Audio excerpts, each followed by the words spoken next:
Tuh caleg kalau mau dipilih pasang baleho. Pasang baleho, takbir. Fotonya di balik kepalanya, siap jungkir balik untuk rakyat. Pret.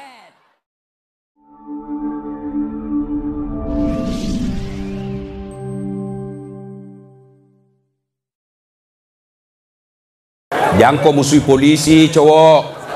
Oi, kau kira enak? Kau kira enak kalau hidupmu tidak ada polisi di Indonesia? Hah? Rumahmu dirampok, istrimu dibunuh, anak gadismu diperkosa, hartamu dijarah, kau datang ke polisi. Tolong polisi, tegakkan hukum, cari pelakunya. Apa kata polisi? Mohon maaf, baru saja polsek bubar. Jangan ketawa, saya serius ini. Toh, pun kalau ada polisi yang minta-minta uang di jalan, biar anak SMP diminta juga uangnya, itu bukan polisi Indonesia, polisi film India. Itu film India kan 3 jam, nanti habis film baru dia datang.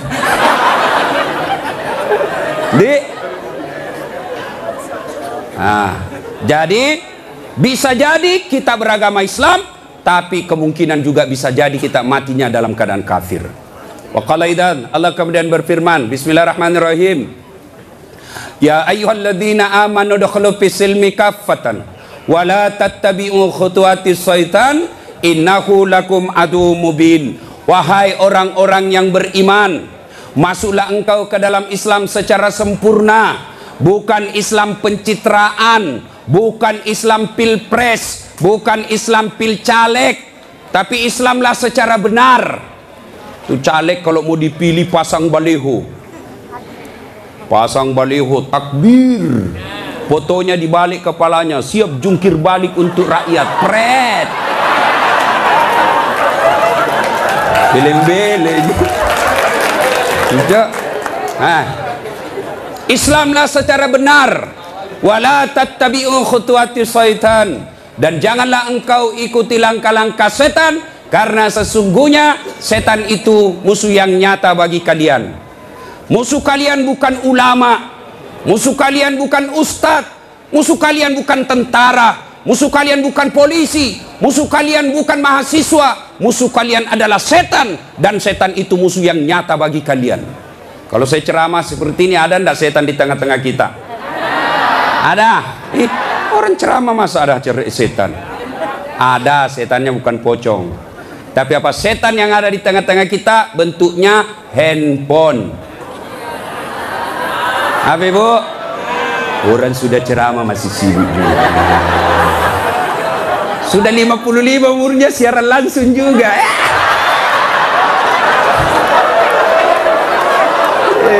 Gayanya. Woi, jangan siaran langsung. Saya tidak mau kalau ada siaran langsung. Simpan dulu HP-mu. Woi. Ibu-ibu yang pegang HP selama saya ceramah, saya doakan suaminya kawin lagi. Simpan dulu HP-mu. Simpan dulu. Simpan dulu HP, simpan dulu. Simpan ya. Bisa? Bu, ada ibu-ibu di Makassar ngefans betul sama saya. Usianya kira-kira 55 tahun. Saya heran, ibu-ibu aja yang ngefans sama saya. Saya lagi ceramah, dia belakangi saya. Barusannya ada orang saya ceramah di belakangi. Ternyata dia ambil HP-nya selfie. Baru dia tulis di Facebook, dia latar belakang Das Atlatif. Saya dijadikan background. Kok kira saya pot bunga? Selesai ceramah dia kejar, 55 umurnya. Selesai saya ceramah dia kejar. Ustadz boleh selfie? Boleh, rame-rame supaya tidak ada fitnah. Sudah dia ganti lagi gayanya. Udah ulang lagi. Ulang Ustadz, jelek saya bilang dalam hati. Biar kau ulang apa? Mukamu yang jelek.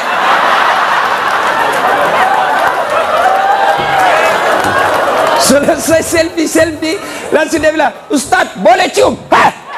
Haram, tidak boleh. Tidak nafsu Ustadz, cari barakah. Haram. Coba kau masih muda. Nakal. Simpan dulu HP ya, simpan dulu ya. Bu, bisa? Wa qala idzan, Allah kemudian berfirman, bismillahirrahmanirrahim. Innallaha wa malaikatahu yusalluna 'alan nabi. Ya ayyuhalladzina amanu sallu alaihi wa sallimu taslima. Sesungguhnya Allah dan para malaikatnya bersalawat kepada Rasulullah Muhammad sallallahu alaihi wasallam, maka wahai orang-orang yang beriman, bersalawatlah kalian kepada Rasulullah dengan sebaik-baik solawat. Saya mau dengar mana lebih kencang suaranya, ibu-ibu dengan bapak-bapak. Kita tanding malam ini, siap? Siap? Nah, yuk cowok-cowok, terutama ini cowok jomblo fisabilillah. Nah, kau diam dulu, kita dengar dulu ini ibu-ibu solawat ya. Ayo bu, ayo bareng-bareng bu. Salatullah salamullah ala toha Rasulillah. Salatullah salamullah ala Yasin Habibillah. Alhamdulillah. Ini bukan kencang, ini namanya syahdu. Suara begini yang kasih nafsu laki-laki. Makanya cewek, kalau kau ditelepon cowok, jangan kau kasih syahdu suaramu. Assalamualaikum, waalaikumsalam. Bagaimana orang tak nafsu sama kau? Lagi di mana dek? Di rumah aja kak. Kau tegas dong. Sebagai cewek muslimah, jangan kau mendayu-dayu. Assalamualaikum, waalaikumsalam. Lagi di mana? Di rumah. Ngapa? Apa tanya-tanya? Berhenti. Ini waalaikumsalam. Ibu-ibu diam, kita dengar ini cowok-cowok. Ayo, cowok jangan mempermalukan jenis kelamin. Ayo. Ayo. Diam ya, diam. Kita dengar ini cowok. Yuk. Salatu salamullah ala toha Rasulillah. Salatullah salamullah ala Yasin. Masya Allah. Terima kasih. Sudah bi bos. Overdosis kok. Kita diam semua. Kita dengar ini di atas. Ayo. Duduk ngambil gaya loh. Ya, ayo bareng-bareng. Yuk. Love it. Ini mau poligami, Fred.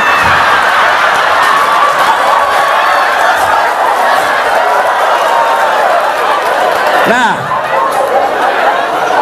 ayo bareng-bareng semua. Yuk. Salatullah salamullah ala toha Rasulillah. Salatullah salamullah ala Yasin Habibillah. Alhamdulillah, terima kasih. Dek, bisa ndak bedakan tadi mana suara cewek, mana suara laki-laki? Bisa. Kenapa bisa? Karena Allah kasih kita telinga yang lengkap sensor pembedanya. Dia bisa bedakan mana bunyi handphone, mana bunyi kentut. Tanpa kau pernah kursus. Woi cewek, mau ndak saya kasih handphone iPhone X Max 512 giga? Mau? Gratis, mau? Mana? Mau. Tapi pulsanya 5 juta ibu, mau? Tapi begitu saya kasih langsung tuli. Nah, mau diapa handphone kalau kau sudah tuli? Halo. Rusak lagi nih HP. Halo. Buka HP rusak, telingamu masalah. Berarti yang mahal bukan jaringan, yang mahal bukan seluler, yang bukan handphone yang mahal. Apa yang mahal? Telinga. Allah kasih kau gratis, tidak perlu kau bayar. Hebatnya lagi nih telinga, ya. Tempatnya kiri kanan proporsional. Bagaimana seandainya telingamu satu di bawah pantat? Halo, ya Ustadz. Lagi di mana? Di rumah aja Ustadz. Ayo. Repot toh? Ya, repot. Makanya kita ucapkan Alhamdulillah. Woi, cowok. Woi. Mau saya kasih ini kamera, mahal ini kalau dikumpul semua, ratusan juta ini. Saya mengajar mata kuliah fotografi di UNHAS. Nih, ya. Kalau kau mau ngambil gambar, kau harus tahu berapa megapiksel kekuatan kamera kamu. Kau harus tahu berapa kekuatan cahaya di tempat itu. Kau harus tahu berapa kecepatan angin ketika ada kau ambil gambar. Kau harus tahu berapa jarak dari matamu dengan objek yang kau akan ambil. Apa ini kamera yang mahal? Bukan. Apa yang mahal? Mata. Allah kasih kau gratis, tidak perlu kau bayar. Hebatnya lagi di mata, begitu kau buka otomatis autofokus. Tidak perlu kau putar, siapa ini? Oh, ternyata Felix Xiao. Wah, tidak perlu Pak, otomatis. Dan hebatnya lagi di mata, Allah kasih kau sensor, dia bisa bedakan mana istri, mana tetangga. Coba bayangkan, seandainya tidak bisa dibedakan, tertukar istrimu. Kenapa malam minggu lain-lain rasanya ini? Ternyata Satpol PP. Makanya kita ucapkan Alhamdulillah. Alhamdulillah. Bos, saya mengajar mata kuliah public speaking. Nah, praktikumnya itu pidato di depan saya. Wih, ada cewek, ada kawat di giginya. Saya biasanya di kampung pagar yang dikawat, ini giginya dikawat. Saya tanya, apa namanya itu dek? Dia bilang behel. Oh, lidah Sulawesi ini bos. Jangan kau paksa saya menjadi lidah Solo. Hah? Mahal itu dek. Ini 20 juta. Wih, 1 kali umroh disimpan di giginya. Saya tanya, sini kau dulu cewek. Kau kira itu behelmu yang mahal? Bukan, tapi apa? Gigi. Biar kau mau pasang behel harga 100 juta, ndak ada gigimu, apa kau mau kawan?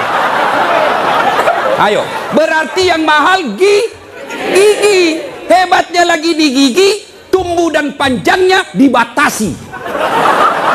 Pernah ndak kau bayangkan bagaimana seandainya gigimu tumbuh seperti rambut?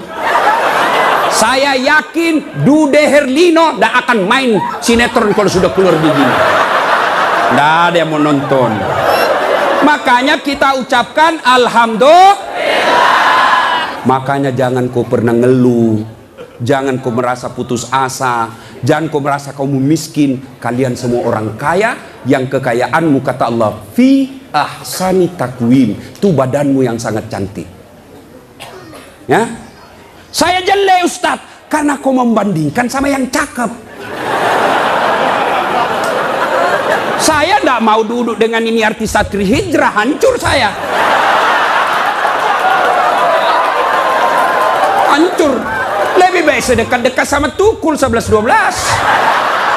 Kalau saya dekat-dekat di sini, hancur saya Pak. Bersyukurlah kepada Allah, dan salah satu cara bersyukurmu, kamu datang di tempat ini. Allah kasih kita begitu banyak nikmat, sehingga Rasulullah pernah sujud meneteskan air mata dalam sujudnya. Lalu Umar bertanya, ya Rasulullah, kenapa kau meneteskan air mata? Kata Nabi, karena saya tidak bisa membayar nikmat Allah dengan ibadah yang saya lakukan. Adakah yang bisa mengalahkan ibadahnya Nabi? Demi Allah, di kolong langit ini tidak ada orang yang hebat ibadahnya seperti Rasulullah Muhammad SAW. Tapi beliau masih sadar ibadah yang dilakukan tidak mampu membayar nikmat yang Allah berikan. Maka kalian bersyukur datang ke tempat ini. Dengan catatan, setelah kau datang ke tempat ini, sehari sampai 3 hari, kalian dengar dakwah, kalian berzikir, kalian ngaji, kalian mencatat. Ingat, setan tidak pernah putus asa menggoda kalian. Bagaimana cara digoda? Dia hancurkan pahala-pahalamu. Adakah perbuatan yang bisa menghancurkan pahala-pahala kita? Ada, kata Nabi. Sittatu asyain tuhbitul amal. Ada 6 sifat yang bisa menghancurkan amal-amal kebaikanmu. Adik-adik sekalian, kalian pulang ke sini 3 hari kalian bertengkar, bertempur. 3 hari kalian bertempur melawan iblis, melawan kesombongan, melawan kepongahan, meningkatkan kesabaran. Jangan pikir setan putus asa menggodamu. Dia akan goda kamu setelah kau pulang. Dengan cara apa? Dia hancurkan amal-amalmu, sehingga nanti kau berkata di hadapan Allah, ya Allah, mana pahalaku? 3 hari 3 malam saya dengar dakwah. Allah menyatakan, memang dulu ada pahalamu, tapi hancur oleh karena perbuatanmu sendiri. Apa gerangan yang menghancurkan amal itu? Kata Nabi, satu, al-istighalu bi'uyubil khalq. Suka sekali cerita kejelekan orang, dia lupa kejelekan dirinya sendiri. Gosip, gibah, penyakitnya. Bu ibu, Nabi ketika Isra Mi'raj diperlihatkan, bawa Nabi ke surga, Masya Allah banyak perempuan. Masuk ke neraka, na'udzubillah min zalik, lebih banyak lagi perempuan. Kenapa? Kata Nabi, karena dua hal. Satu, dia tidak mampu mensyukuri nikmat berupa suami. Dan yang kedua, dia tidak mampu menjaga mulutnya. Penyakitnya ibu-ibu. Saya aja lewat tadi masih ada yang gosip. Begitu saya dilihat, dia bilang, itu juga bajunya yang di YouTube. Sibuk, kenapa? Saya pakai baju kok yang sibuk. Kang gosip. Jengkelku. Kenapa kok gosip saya? Bu, halo ibu. Penyakit ibu-ibu yang tidak bisa dikendalikan, hawa nafsu menceritakan kejelekan orang. Kalau laki-laki kumpul paling dicerita, wih, itu anak sayang. Yang pertama cakep tapi beleng-beleng. Itu yang kedua cakep, tapi ya dongok. Itu kan.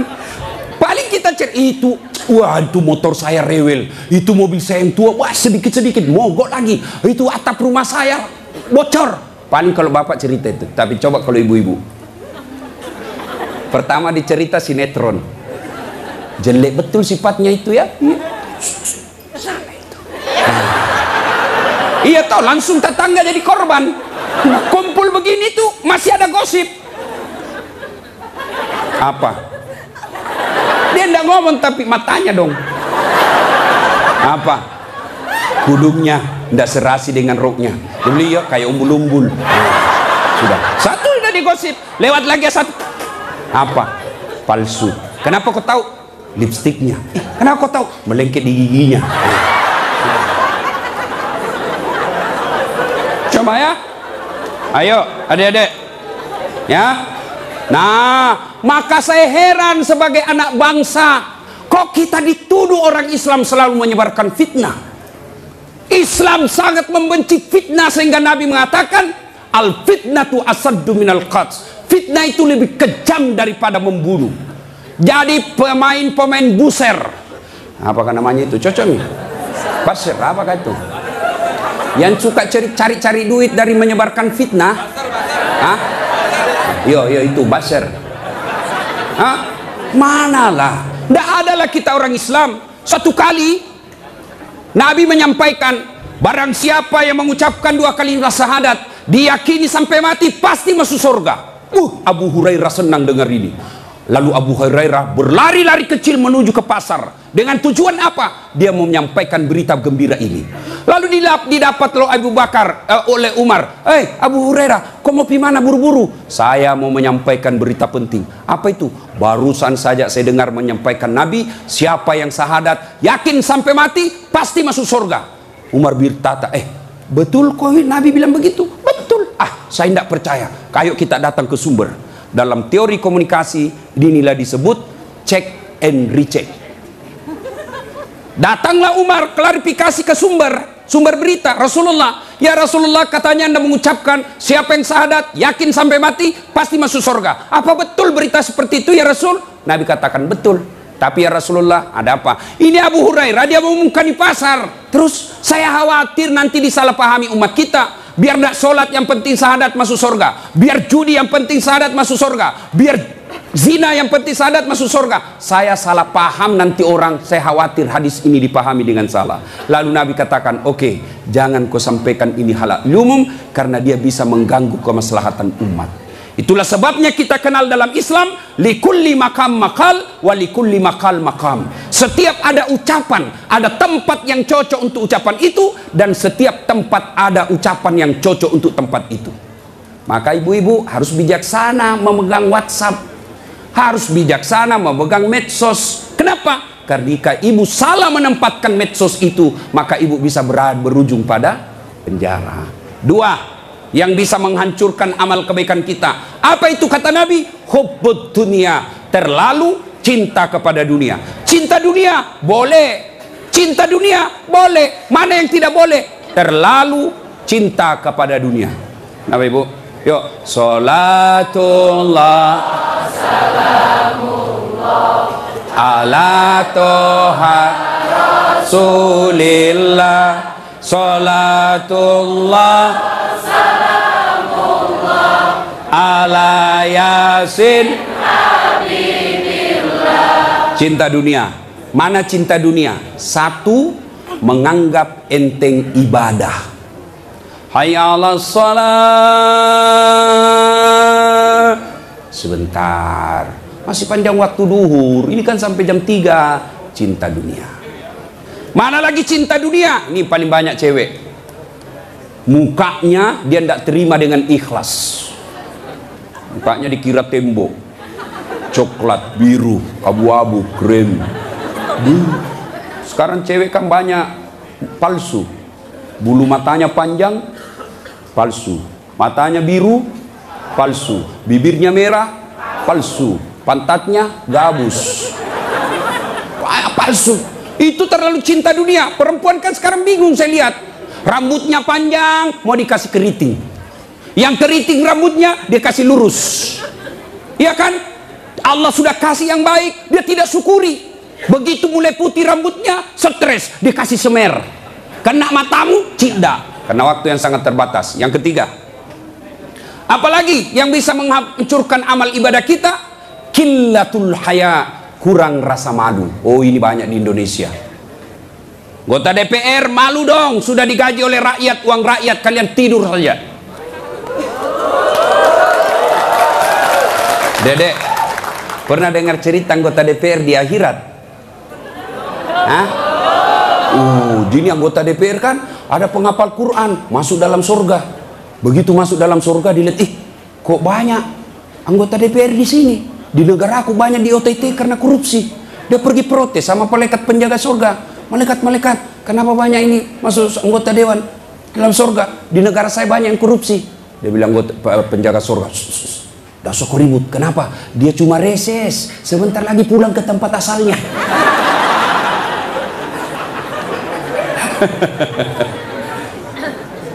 Terlalu cinta kepada dunia dilarang oleh agama.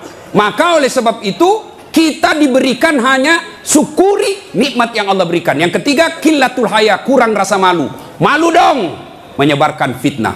Malu dong jadi artis tapi menyebarkan syahwat. Malu dong jadi pejabat tapi korup. Malu dong jadi kontraktor tapi rampok. Pernah dengar cerita kontraktor di akhirat? Hah? Oh, ini penghuni akhir, penghuni surga sama penghuni neraka baku SMS-an dia. Bilang penghuni surga, "Mas bro, bagaimana kabarmu di situ?" "Bah, enggak ada enak di sini. Di blender terus kita di sini. Enggak ada jam istirahat."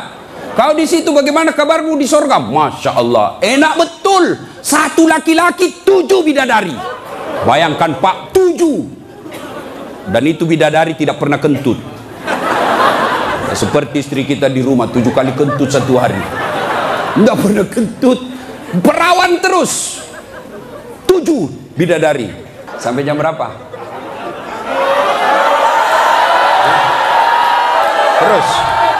Terus. Lalu kata penghuni surga, "Wah, enak betul di sini." Penghuni neraka, "Bolehkah kami jalan-jalan ke situ?" "Boleh." "Ya gimana?" Penghuni neraka kan kreatif, banyak solusinya.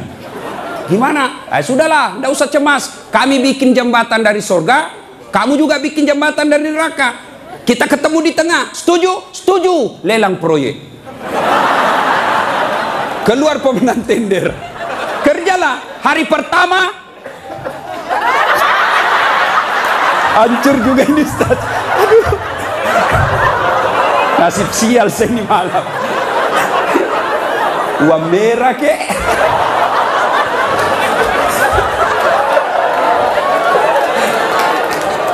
Jauh-jauh dari Sulawesi 10.000.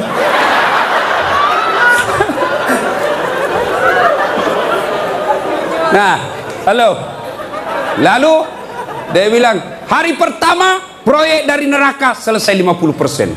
Hari kedua selesai 70%. Hari ketiga tuntas, efektif dan efisien. selesai proyek. Sampai di tengah dilihat-lihat di proyek dari surga. Kenapa belum mulai? Dia teriak, lah ini dari neraka. Mas bro, kenapa kau belum mulai proyekmu? Kami sudah sampai di tengah sesuai perjanjian. Kenapa kau belum mulai? Kata penghuni dari surga, bagaimana mau dimulai? Pemborong, kontraktor, pengawas, panitia, ada semua di situ.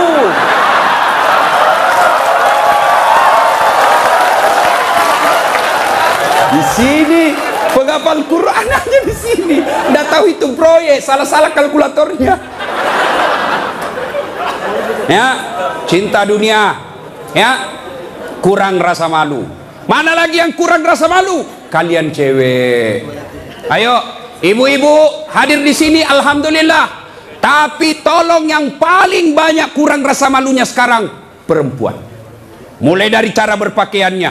Kata Nabi, suatu waktu nanti perempuan berpakaian tapi telanjang dan mereka menyukainya. Berpakaian tapi telanjang dan anehnya mereka suka. Mana disebut berpakaian tapi telanjang? Lihatlah sekarang. Saya selalu istilahkan, lebih susah lihat paha ayam kampung daripada paha cewek. Yang ketawa, saya serius ini. Coba lihat paha ayam kampung. Bapak harus kembali kampung dulu. Namanya ayam kampung, jadi kita harus kampung dulu. Iya toh? Sampai di kampung, kau sudah lihat pahanya ayam? Tidak. Kau beli dulu 100.000. Sudah kau beli, sudah kau lihat pahanya? Belum. Kau kejar dulu 1 jam. Begitu kau mau tangkap, dia terbang. 1 jam dikejar, baru tangkap. Sudah kau tangkap, sudah lihat pahanya? Belum. Kau potong dulu dengan ucapan Bismillahirrahmanirrahim. Sudah kau potong, sudah lihat pahanya? Belum. Kau rebus dulu 15 menit air panas. Sudah kau rebus, sudah lihat pahanya? Belum. Baru dicabut. Baru kelihatan pahanya putih mulus. Balik kampung, kau keluar 100.000, kau kejar 1 jam, kau potong dengan kalimat basmalah, kau rendam 15 menit air panas, baru lihat pahanya yang putih. Ayam kampung. Tapi coba lihat cewek, kau berdiri saja di pinggir jalan 15 menit 10 pasang paha cewek gratis. Bahkan kadang-kala boleh dicolek. Makanya cewek, mari kita kerjasama. Kami laki-laki jaga mata, tapi tolong Anda cewek jaga akhlak. Biar kami setengah mati jaga mata, kalau kalian gentayangan habis amal kami.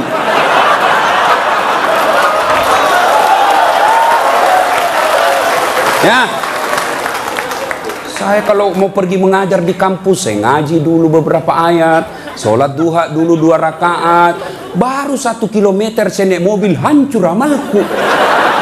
Sebelah kanan ketek, sebelah kiri dada, di depan paha. Nggak mungkin lah saya jalan terus begini, tiang listrikku tabrak. Hei cewek, hei, mari kasihani mata kami. Dilihat haram, tidak dilihat barang bagus.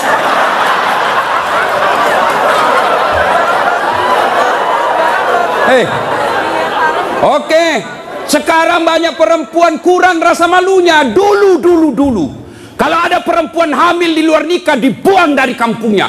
Keluar kau menyebarkan aib. Itu dulu perempuan meskipun belum pakai jilbab, tapi dia jaga harga dirinya. Saya zaman SMA kan belum ada jilbab. Kawan saya kalau jatuh ballpointnya, kan tidak pakai jilbab. Dia pegang dulu ini, lalu dipegang roknya di bawah, baru dia dongkok begini. Dulu. Sekarang cewek dia sengaja memang itu pakai tipis kecil, jalan dia mau tabrak kita. Hancur.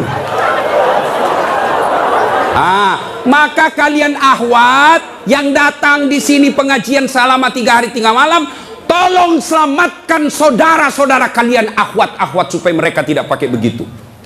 Kalian tularkan itu jilbabmu kepada saudara-saudara semuslimah. Jangan kau biarkan mereka, dakwahi mereka. Dia mau dengar atau tidak, kewajibanmu sampaikan, soal diamalkan urusan lain. Terutama juga yang pakai jilbab tapi tidak memenuhi syarat.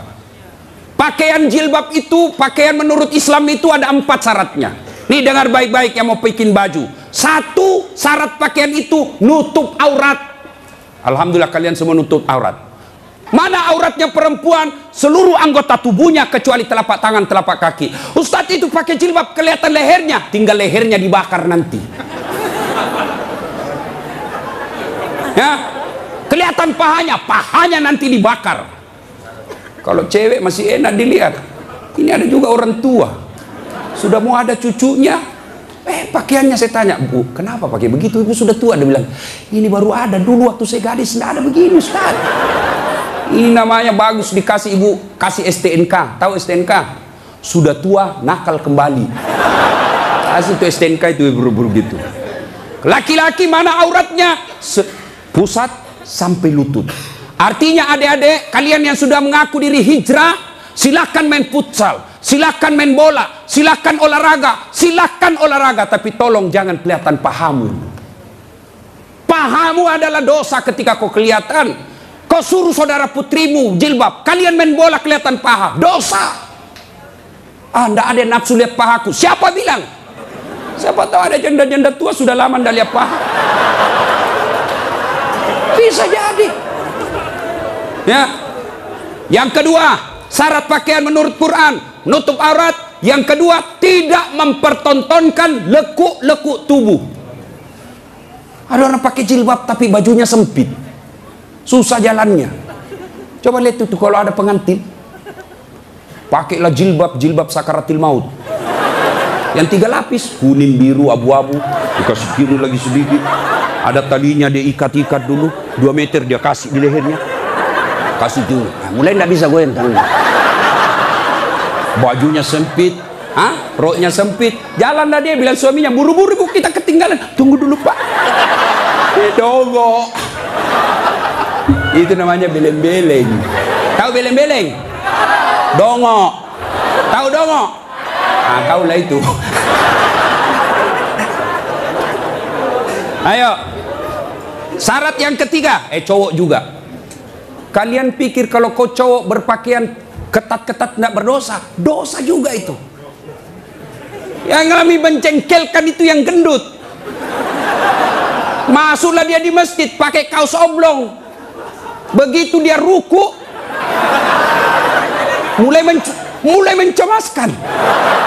Sujud, ada celengan, beleng-beleng.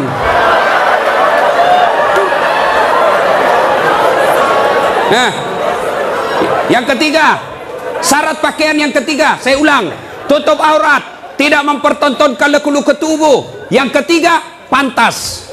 Apa maksudnya? Kalau saya alumni apalagi Muslim United, saya alumninya, 3 hari 3 malam saya dengar dakwah, maka sebaiknya pantas tidak saya berpakaian begini. Saya pengurus remaja masjid, pantas tidak saya berpakaian begini. Saya muslim terhormat, pantas tidak berpakaian begini. Saya pejabat, pantas tidak saya berpakaian begini. Saya muslimah, pantas tidak berpakaian begini. Tanya kepantasannya. Itulah sebabnya agama Islam mengajarkan ketika aku berpakaian, tanya, yuk pantas tidak pakaian begitu. Dan ini pakaian ternyata menyelamatkan kita dari dosa. Mana buktinya? Saya kemana-mana saya pakai begini. Cuma kadang-kala dia gosip saya itu pegawai bank. Kan saya mana-mana pakai sarung. Saya masuk nabung, ada pegawai apa sih itu yang namanya terima duit? Teller. Hah? Iya teller. Dia gosip, dia apa? Salah masuk. Dia kira masjid. Dia kira saya masuk masjid, saya pakai sarung. Saya dengarlah saya, kenapa? Saya pakai sarung koin sibuk. Nggak jadi saya nabung, pulang saya. Orang kalau pakai muslim begini, baju koko, gamis, insya Allah terpelihara dari dosa. Saya jalan tiba-tiba di mall banyak cewek cantik, nggak mungkin saya lihat. Kenapa? Saya malu. Masa Ustadz lihat yang cantik? Terpaksa dilihat, ya lihat sedikit aja. Sudah. Ayo, ibu-ibu, mau ndak suamimu terhindar dari tempat-tempat maksiat? Keluar, suruh pakai peci, pakai songkok, pakai gamis. Ndak mungkin dia pakai begini pergi main biliar. Maka suruh pakai itu. Ada di Makassar, saya sudah suruh pakai Ustaz, tapi di mobil dia ganti. Memang sudah tabiatnya itu, sudah bajingan. Ya. Yang keempat, syarat pakaian yang keempat adalah indah. Ternyata Allah tidak meninggalkan keindahan. Allah tidak melarang kita keindahan dalam berpakaian, tapi dengan catatan tertib aturannya. 1, tutup auratmu. 2, jangan kau tontonkan dekuknya. 3, pantas. 4, indah. Ini sistematis, tidak boleh ditukar. Sayang 1000 sayang kita bikin pakaian indah nomor 1, nutup aurat 19. Akhirnya pakaian kita seperti yang kita lihat sekarang ini. Yang di atas turun ke bawah, yang di bawah naik ke atas, ketemu di tengah, tipis, sempit, kecil. Dongo. Nah, qillatul haya, kurang rasa malu. Yang keempat, yang bisa menghancurkan amal kebaikanmu, kata Nabi, qaswatul qalbi. Apa itu? Keras hati. Apa itu? Tidak mempan nasihat. Selesai dengar ceramah tidak ada perubahan. Apa malah dia bilang? Siapa panggil itu Ustadz dari Sulawesi? Saya. Lain kali tidak usah undang. Kenapa? Tidak enak ceramahnya. Kenapa? Masa 6 dia bahas, saya terus dia kena. Keras hati kau. Selesai dengar ceramah, larang merokok. Malah dia bilang, apa tahu rokok apa? Memangnya saya minta duitmu? Keras hati. Ada perokok di sini? Ada? Saya doakan kalian berhenti merokok. Coba dengar itu calon-calon istrimu. Itu biasa orang merokok kayak kurang kerjaan. Itu aja dikerja 10 menit. Dan saya kasihan kadang-kala kalau di bandara, coba lihat itu perokok dikasih masuk kayak kotak-kotak, kayak belek-belek. Dia sendiri di dalam enggak. Sekali-kali isap kunyah. Jangan kau sebarkan itu asapnya ke kita. Bolehlah kau merokok, silakan, tapi jangan kasih asapnya orang lain. Bagaimana caranya, Ustaz? Kau bawa kresek.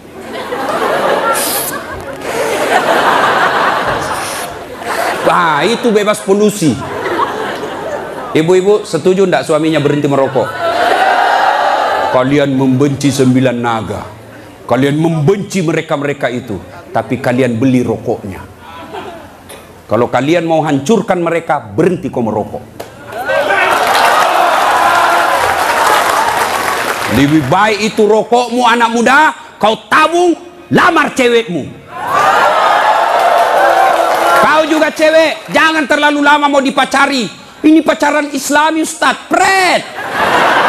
Pacaran syar'i. Mana ada pacaran syar'i, cilaka? Dengar ini cewek. Kau sudah 2 tahun dipacari, tidak dilamar-lamar. Berhenti kau. Kasih tahu itu cowokmu. Motor aja dicicil 1 tahun sudah lunas. Kamu sudah 2 tahun dipacari, tidak dilamar-lamar. Modal 10.000. Roti 1. Teh botol 1, autan 2. Modal 10.000 malam minggu. Qaswatul qalbi, keras hati, tidak mempan nasihat. Mereka yang selesai dengar dakwah tapi tidak ada perubahan, itu yang disindir oleh Allah. Wa thawaun alaihim a'anzartahum la yu'minun. Kau sampaikan ayat Allah atau tidak, kau ceramai atau tidak, sama saja mereka tidak akan beriman.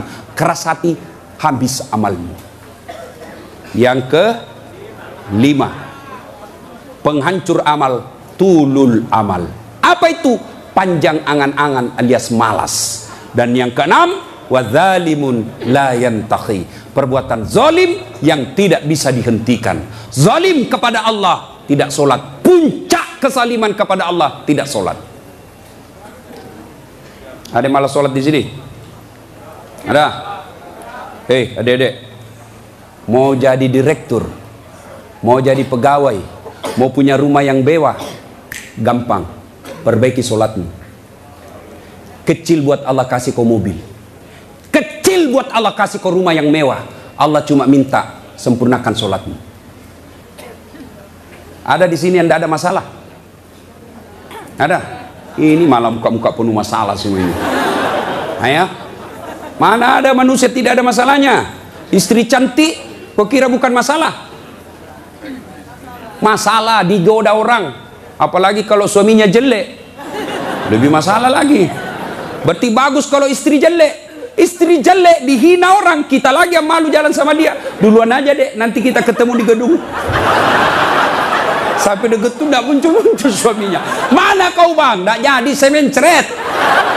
Istri jelek masalah, istri cantik masalah. Mana ada orang tidak ada masalahnya? Kita kuliah apa masalah? Mau sarjana.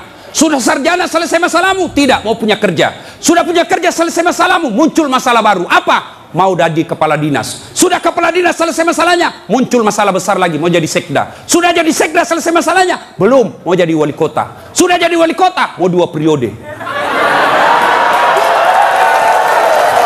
Mau 2 periode baru dongo. Beleng-beleng. Kau salah, kenapa kau suruh pilih dongo? Mau kok. Ayo, tidak ada orang tidak ada masalah. Ya. Maka Allah tidak mengatakan, hei Das'at, ada masalahmu, kau puasa dulu. Tidak. Hei Das'at, ada masalahmu, kau jadi dokter dulu, kau jadi insinyur dulu, kau kaya dulu, kau anggota DPR dulu. Allah tidak menyatakan itu. Allah cuma minta 2. Ista'inu bis-sabri was-salat. Sabar, perbaiki solatmu, saya yang selesaikan masalahmu. Itu janji Allah, bukan janji caleg. Kalau caleg mau dipilih, dibagi-baginya kartu namanya, pilih saya, ada masalah, telepon saya 24 jam. Begitu terpilih, dia ganti nomor HP-nya. Allah janji, pasti Allah tepati. Allah cuma minta, ada masalahmu cewek, kau risau soal jodoh, yuk perbaiki solatmu. Cowok, ada masalahmu, kau sudah sarjana, tidak dapat kerja, yuk sempurnakan solatmu. Saya sudah sholat Ustaz. Betul kau sholat tapi tidak ikhlas. Hayya 'alas shalah. Asar lagi. Barusan duhur, kau tidak ikhlas. Saya sudah sholat Ustaz. Betul kau sholat tapi main-main. Mana buktinya? Allahu Akbar.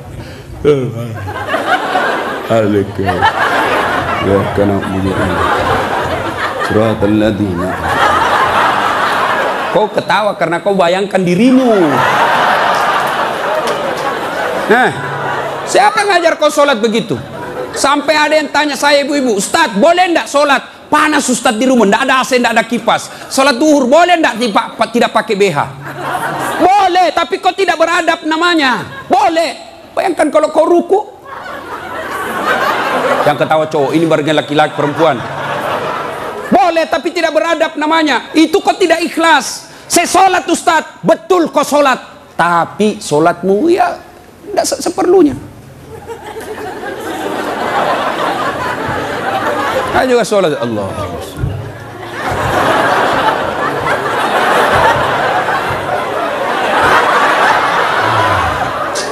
30 tahun kau sholat kalau begini gayamu bos. Adek-adek, kau punya handphone? Ibu-ibu punya handphone? Waktu beli handphone itu ada buku pedoman kan? Iya. Dan di situ dicatat merah tebal. Buku pedoman petunjuk pemakaian handphone. Dicatat besar-besar, catatan penting. Baca buku pedoman ini sebelum penggunaan handphone. Handphone aja kau pakai itu belum tentu untuk kebaikan. Ada buku pedoman penggunaannya. Sholat kalian yang pakai 5 kali sehari semalam paling sedikit. Lalu kenapa kau tidak pernah buka buku pedoman sholatmu? Ya. Nah, maka Bu, Bapak, perbaiki saja sholat. Insya Allah selesai masalahmu. Solim.